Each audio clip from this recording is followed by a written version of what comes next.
Welcome back to another video feature of the Immersive Worlds Handbook.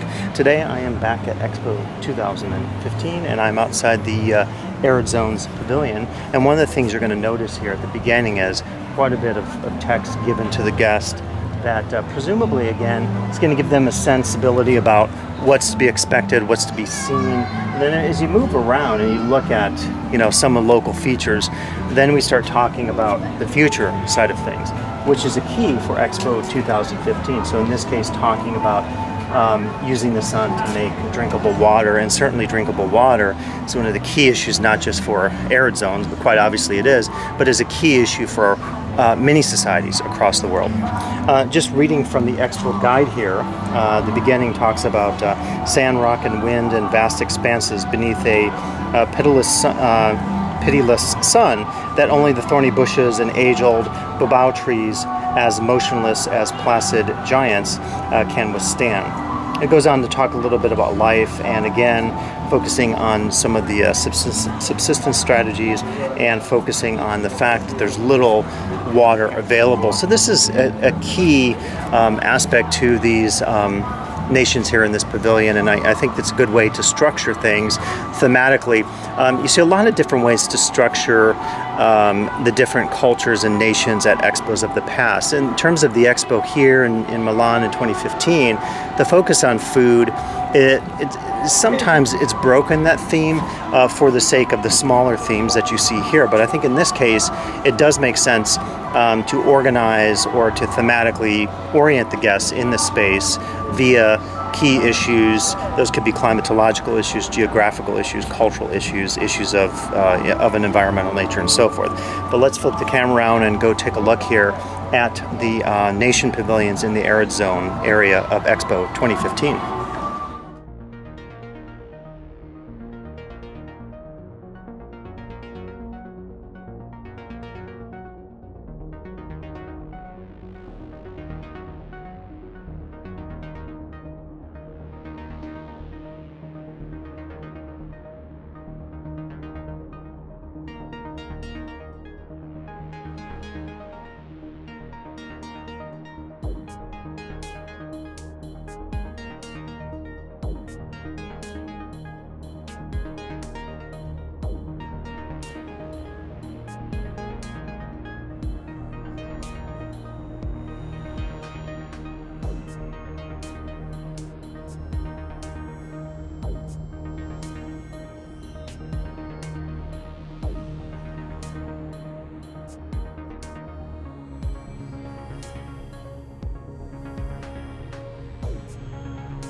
Again, continuation of the informational plaques on the outskirts of the arid zones.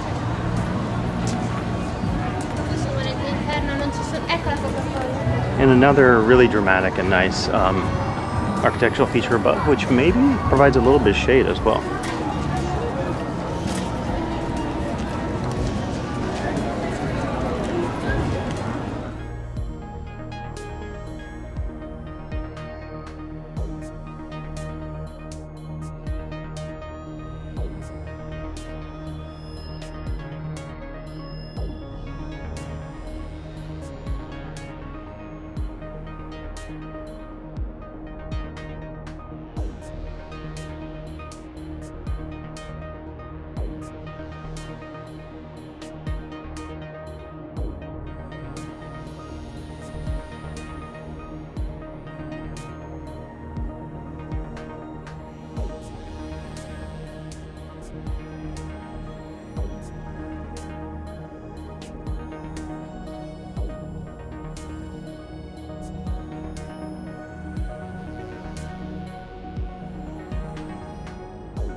really wanted to show you some of the artwork here. This is a very cool addition to the Arid Zones cluster here at World Expo 2015.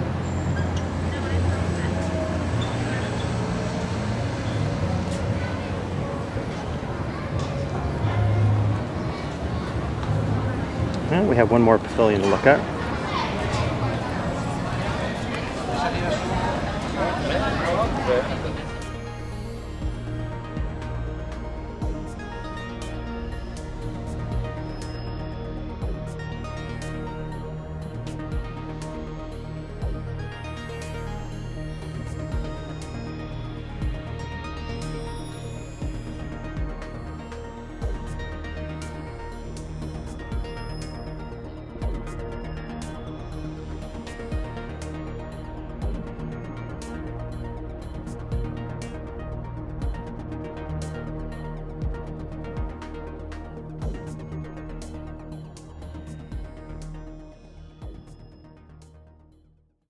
Okay, so as I stop to reflect a little bit on the arid zones, again, we see some similarities in terms of the approach, the thematics, of architecture and style that we see in the other clusters.